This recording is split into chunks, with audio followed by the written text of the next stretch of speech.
Hello, I'm Steve Punt. And I'm Hugh Dennis, and thanks for downloading the BBC Radio 4 Friday Night Comedy Podcast. Please enjoy this week's episode of The Now Show. So before we start the show tonight, I do just have a slightly difficult announcement to make. It appears that the tickets for tonight's recording were overbooked.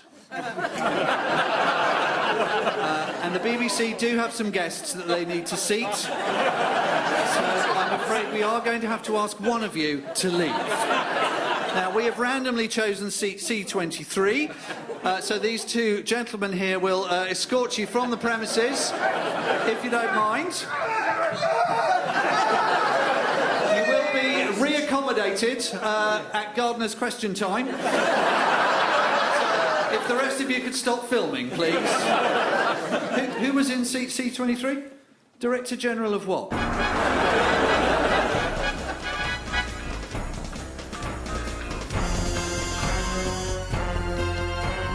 Hello, I'm Steve Punt. With me are Al Porter, Vikki Stone, Luke Kempner, Pippa Evans and Rich Peppiatt. And this is...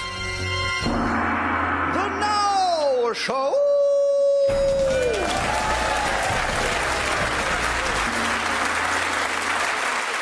Thank you very much, and I would love to say welcome to a carefree bank holiday special, but sadly we appear to be teetering on the verge of Armageddon at the moment. High on the list of headlines I never wanted to read was this one. American carrier fleet diverted to North Korea. It was right up there with British diplomacy in hands of Boris Johnson and Southern Rail franchise awarded to United Airlines. Especially since it came straight after Donald Trump attacked Syria for the first time, opening a rift with Russia, potentially destabilising the region, and worst of all, timing it for straight after we'd recorded last week's show. And a whole section about meeting the Chinese president had to be edited out because he was actually with the Chinese president when the order was given, and apparently he left the room for 20 minutes, probably halfway through a speech. China, I love China. We have a lot in common. You have a great wall, I'm building a great wall. You have Chinese food, I love Chinese food. You deny your citizens full access to the internet. My advisors keep trying to deny me access to the internet. Now, if you'll excuse me, I have to go and do another thing I said I wouldn't do before the election. And then he remembered he was talking to a Chinese leader and said, when I get back, I'll explain what an election is. And off he went to bomb Syria. Now, North Korea spent the days leading up to the US-China meeting posturing, making threats and firing nuclear missiles into the Sea of Japan, annoying the Japanese who keep finding all their sushi is actually half-cooked. Supposedly, when Trump met Obama during the handover period in December, the outgoing president had warned him, all of the issues you may face, North Korea will be the most significant. Now, you can imagine at that point what was going through Donald Trump's head. So, hold on. There's North Korea?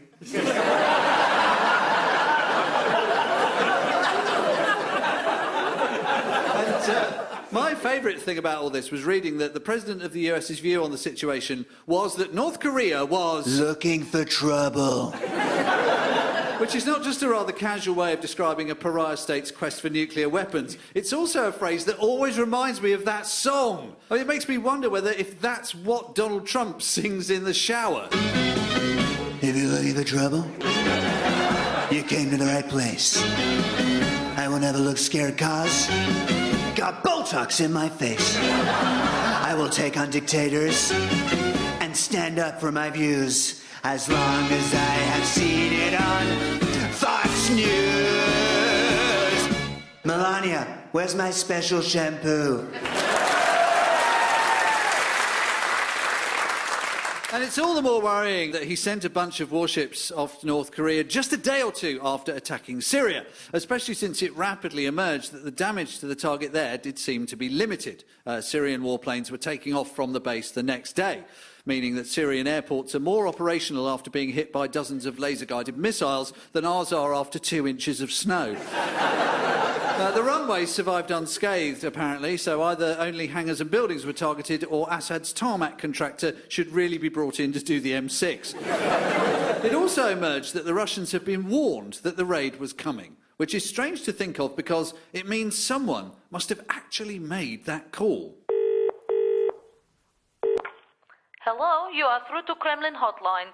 Please listen carefully as our options have changed. To express outrage at human rights violation, press 1.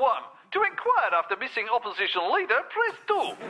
To warn of impending missile strike on leading ally, press 3. To inquire why this accent sounds more like Compare the Meerkat advert than actual Russian, press 4. Please speak slowly and clearly after the tone, unless you are Boris Johnson, in which case, do not speak at all. Now, Boris, of course, got a little taste of Britain's post-Brexit status this week when he went to the G7 and was totally ignored.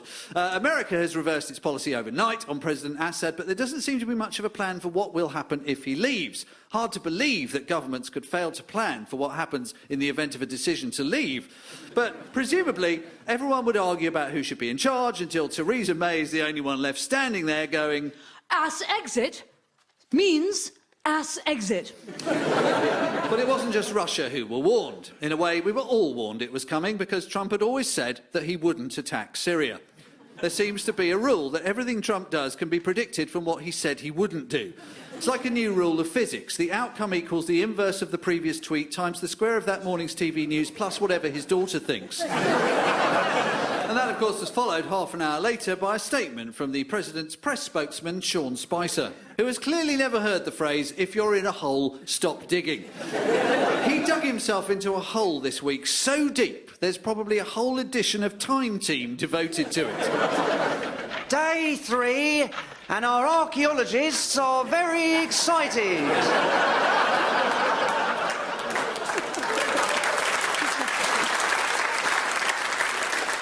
So, what's down there?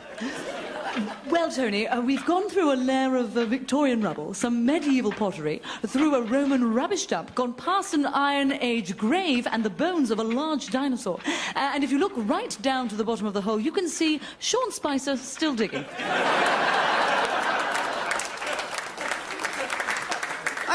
I didn't mean Hitler didn't use chemicals. I mean, he didn't drop them on civilians. Well, he did, but I didn't mean that. And far more people attended his rallies than Churchill's. You can clearly see in the photographs. I'm at the Earth's core. But there is hope, of course. The US Defence Secretary has met his counterpart. The safe airspace arrangement is being restored, and China very much wants a peaceful solution in North Korea. Let's hope it all works out, or this bank holiday might not be as carefree as we'd all like. Get on down to B&Q for all your DIY needs this Easter. This 5-litre pot of yellow emulsion is only $19.99. Perfect for cheering up the walls of your underground bunker or explaining to your children what the sun used to be. So come on down for our Easter 2017 closing down sale. You can't beat our prices, especially as we'll accept tinned goods, weapons or medical supplies as payment. Spring at B&Q, because winter is coming.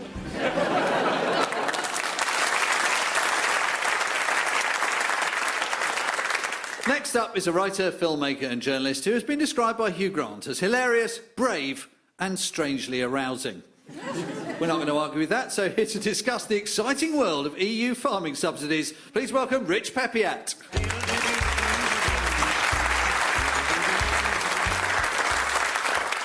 When I say EU, you say farming subsidies. EU! Farming subsidies! Fair enough. Better reaction than I was expecting. The only way I could generate less excitement is to announce a cameo later from Philip Hammond. That's not a joke, so you go. I'll be honest, I knew nothing about farming subsidies a week ago, as befits a man who grew up in Staines and thought a farmer was anyone growing more than 2 cannabis plants in his parents' loft. And I'm proud to say that I supported those farmers. It's good to buy local. The thing is, along with immigration, how the EU's €145 billion budget is spent was central to the whole Brexit debate. Well, it turns out 40% of the entire EU budget, €58 billion that is, of taxpayer money, is handed out, €3 billion in this country alone, under a thing called the Common Agricultural Policy, which is partly used to subsidise farmers because the cost of producing some of our food actually exceeds what it costs to buy it. Let that sink in for a moment. What in the world costs more to make than it's worth to buy? It's some sort of riddle. or a question that Eric Monkman would have got wrong on the final of University Challenge and cost me a £50 bet. That's right, Monkman, you owe me. I spoke to Michael Oakes, Dairy Board Chairman of the National Farmers Union, about how much a litre of milk is. At its worst, about 12 months ago, there was farmers in the UK getting about 14p, as low as 14p, and less on occasions per litre. The average cost of production is between 28 and 30 pence a litre. And he went on to say, the fact that I get a payment from the EU, the retailers factor that, I think, into what they believe they can pay for farm produce because they know there's a support mechanism in place. So us taxpayers are basically paying farmers so supermarkets can profit by ripping them off. I mean, that's like making people on benefits work in supermarkets, then paying them nothing because they're on benefits, which would absolutely never... That already happens. 58 billion euros a year of taxpayer money on the Common Agricultural Policy. And it gets worse. It turns out the Common Agricultural Policy is largely not about farming. It's about not farming. To regulate the market, the EU now pays farmers not to grow things, which makes me absolutely furious. I've literally not been growing things my whole life, and I've only just found out about this. Kept that one quiet, didn't you, country file? But getting this EU subsidy does mean living on a farm, which obviously has its drawbacks. There's no night bus, there's no 24-hour McDonald's, your only Tinder match is a tethered goat. Except it turns out you don't actually have to live on a farm to get this free EU money. All you have to do is own the land. The top 100 richest people in Britain get paid nearly 90 million a year just for this. The editor of the Daily Mail, Paul Dacre, might hate Europe so much that he projectile vomits at the sight of a croissant, but that's not enough to make him turn down nearly £500,000 in EU subsidies for his Scottish estate over the past 5 years. If this week I was going to be EU President Donald Tusk, yes, worst episode of Stars in Their Eyes ever, if I was going to be Donald Tusk, I would drive a big fat red bus past the Daily Mail offices with a sign on the side saying, "We send Paul Dacre £2,000 every week. Let's give that money straight to Melania Trump." This is the situation in this country. You can be the boss of a supermarket making a profit because taxpayer subsidies allow you to buy products for less than the cost of producing them. With these profits, you might get a nice bonus and buy a piece of land in the countryside. You can now claim an uncapped amount of even more taxpayer money so long as you promise to do absolutely nothing for it. Meanwhile, one of your laid-off supermarket workers is trying to feed his family of 5 on a measly, capped £20,000 a year. Now, you're probably thinking, we're leaving the EU, so this craziness is going to be a thing of the past, right? The government will match the current level of agricultural funding until 2020, providing certainty to our agricultural community, who play a vital role in our country. I did promise you a cameo from Philip Hammond, didn't I? I keep my promises. Thank you very much.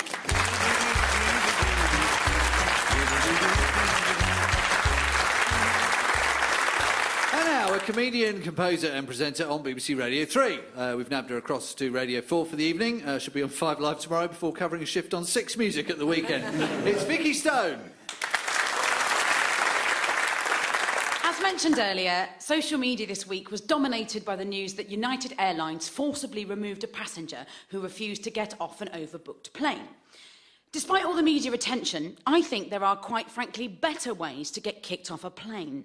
So if you fancy having a go, all you need to do is to look to celebrities to see how it's done. I've decided to write this song in the style of Sondheim. Keeps it highbrow. You'll see why in a minute. So we start with French actor Gérard Depardieu. This is how he got thrown off a plane, and my word, he did it in style. He took a massive piss in a drinks bottle, yeah, and got most of it on himself and in the aisle. And that's how a celeb traveller got chucked off of a plane. David Hasselhoff from Baywatch, he couldn't board at an early time. He was blind drunk at 7 a.m, but guys, airport rules, that's fine. And that's how a celeb traveller got chucked off of a plane.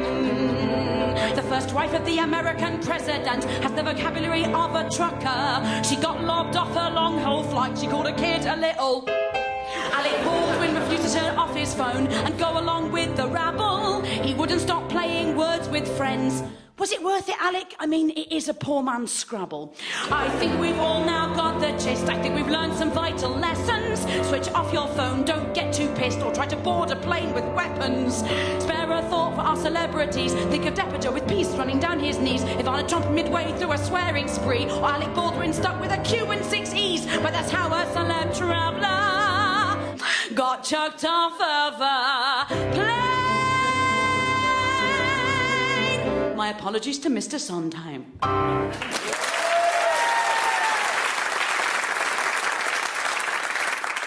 Next, the stand-up comic from Dublin who has chosen to take advantage of our increasingly weak currency to appear for the first time on the Now Show. Please welcome Al Porter.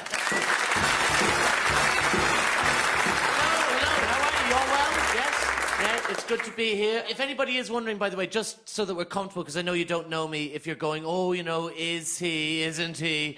Obviously, I am. I'm from Dublin.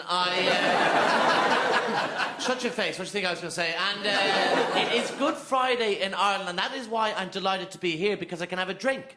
You see, people don't realise in Ireland we still have a blanket ban on alcohol for Good Friday. That's how Catholic... I know they don't do it here in the UK, you know, it's just a European thing. But... No, I'm kidding. I'm not political. I used to think the Good Friday Agreement was why you could drink up north. Like, I had no... The closest I ever got to being political, this is true, was when I was 8, and my nana knitted me a ski mask for winter. But by the time she was finished, it was just a balaclava. But you know the way kids love a costume and they won't take it off? Have you ever seen a distraught mother in Tesco or something? And you go, oh, I wonder what's wrong with that woman. And you see that she's being followed by a 3-foot Spider-Man. That was my mother for weeks, being followed by a miniature paramilitary Republican. There's a photograph buried in my attic, okay, of me sitting on Santa's lap in Santa's grotto wearing a balaclava.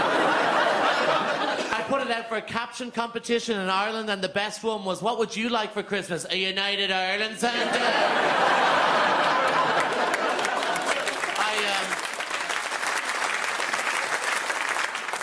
I am not taking the mick, though, as we say in Ireland. I'm not messing when I say you cannot drink on Good Friday in Ireland, and we go to great lengths to get a drink.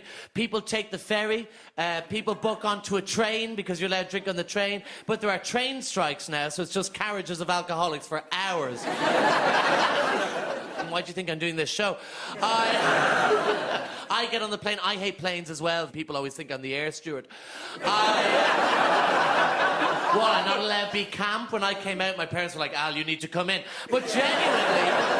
You're not allowed to get a drink. For years, people would go and give blood on Good Friday in Ireland because after you gave blood, you would get a pint of Guinness. How Irish is that? Oh, we just thinned your blood. Thin a little more. You're feeling light on your feet. Feel light in your head. Here you go. My dad used to do this. One year, he went from clinic to clinic to clinic until he had a full body transfusion. And his blood alcohol level was just Guinness, right? But I think that's the most Irish tribute we could have to Christianity, you know? Jesus could turn water into wine, the priest in Catholicism can turn wine into blood, and we turn blood into Guinness. I think it's a lovely... and I said it to my dad, I said, well, that's unfair, you know, because gays in Ireland aren't allowed to give blood. And he said, yeah, but gays don't drink Guinness. Which isn't the point. Now, I'm being facetious. Only as of this year, gay people are allowed to give blood now in Ireland. Only as of this year. Isn't that incredible? Right now, obviously, I can't because I'm afraid of needles. But the thing is, that's how backward Ireland is. And this is my problem. Gay marriage only came in last year. My dad is a working class man's man. He was a flight sergeant in the Air Corps for 30 years. He always said to me, I thought growing up with the lads around here would have hardened you. I said it did. No,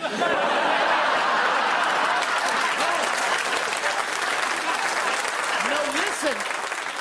It's awful, but I think my dad, he didn't say he was happy that gay marriage came in, but I think he was happy because for years he told me he wanted to give me away. My mother bought a hat this week because she thinks it's going to happen soon, that I'm going to tie the knot, because I was at a gay wedding, you see, a month ago, and I caught the jockstrap. But... But we are very backward. When 2 years ago, Gay Pride was on in Ireland at the same time as the World Cup, and I overheard two men talking to each other, pointing at a rainbow flag, and one of them said, "Here, what country is that?" But what I loved more was the reply, which was, "No, no, Tony, that flag just means it's safe to swim." I'd say Dave Allen is rolling in his grave, because I don't like to play the paddy for you, but it's disappointing how backward we can still be in the 21st century. Do you know that we still have the Angelus? That was up in the Dáil, our parliament, this week to try and get rid of the Angelus. It's a minute's prayer before the 6 o'clock news. It's on our national broadcaster. A minute's prayer. Our news starts at 6:01, and I'm convinced it's because our newsroom is copying the work of the BBC. I think that at 6 o'clock, we're watching the BBC, we're going, "Hold on a second, Tony, what's he say about Donald Trump? Hold on. Here, 1 second, what was that about Syria? Hold on. Good evening and welcome to the national news." I do like Easter, though. I like Easter. It's good. When I was a kid, we were quite hard up in my Kansas estate. We never got taken to pantomime. All we had was the Passion Play. We would just be rows of kids sitting, eating popcorn and Maltesers, going, "Give us Barabbas!" And I never auditioned. The other children auditioned because they all wanted Jesus. But I took the same part every year, Judas, because I had one scene. As a little gay kid, it was my favourite. The one I kiss is the one you're looking for. I love it. My nana always wanted me to be a priest because we're euphemistic in Ireland. And when somebody's gay but you don't want to say, you say what my nana said, which was, "Oh, Alan, he's for the church." It's so lovely to get to do the BBC. It's so nice to be in front of a really generous audience. And let's hope that Ireland continues to, on its, trajectory of becoming a much more open place like it has in the last 12 months. I still get dodgy emails. I'm on television in Ireland. I'm kind of a big deal. And I got an email the other day that was awful. It said, "You disgusting puff, full stop. I don't want any more of you or your smut on my television, full stop, space, faggot." And I thought, how strange. I mean, if you hate gay people so much, to sign off as faggot. Thank you very much.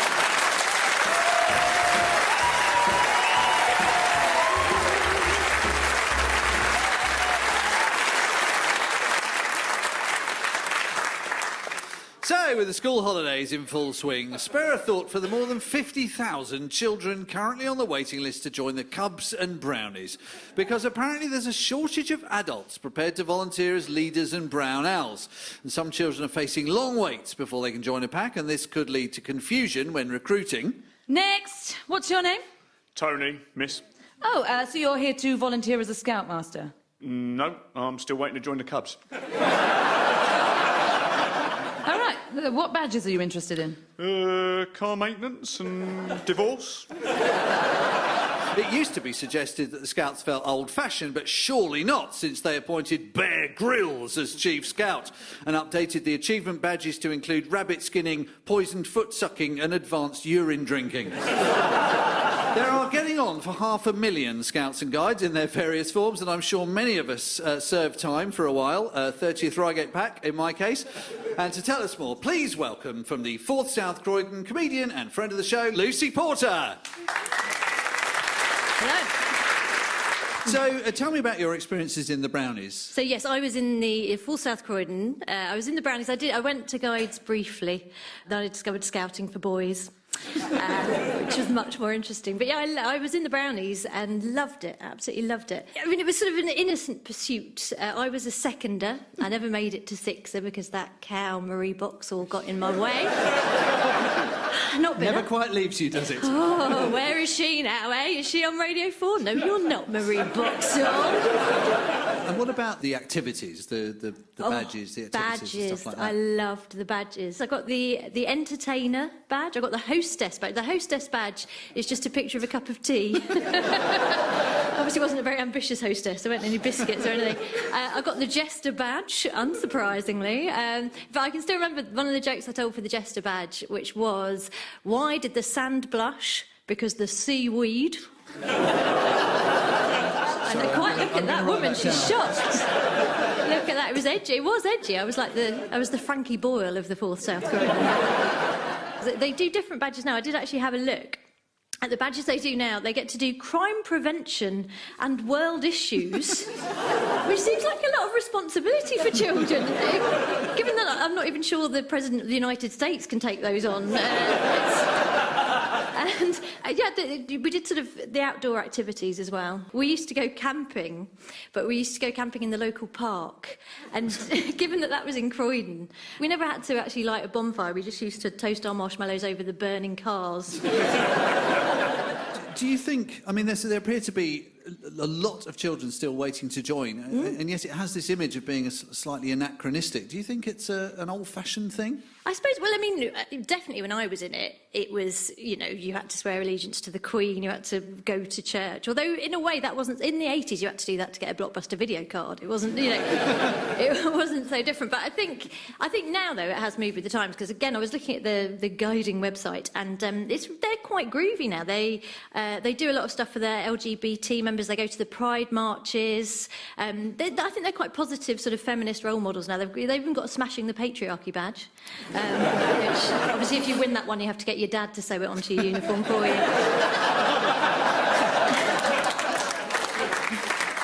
Anything that you volunteer to do with children, you're helping out the school, walking bus or anything like that, tends to involve an awful lot of checks, and you have to be CRB checked and health and safety assessments. It's DBS or MFI or something. Whatever it is. I don't even know what it is. I know it's funny, isn't it? Because I think it does put people off, because I think for people of my age, you remember, like, you didn't need any checks to work with children when I was a kid. Like, my mum and dad didn't care who they sent me off with, as long as I had a clipboard and a whistle, you know. Go off into the woods with him. Just as can you remember your brownie promise? Oh my gosh. It was I remember one that it was: a guide is loyal, a guide is steadfast and true, a guide will protect the United States from all enemies, both foreign and domestic. I think I was also in the US Marines. Right. Thank you very much, Lucy Porter. Thank you very much indeed for listening, and goodbye.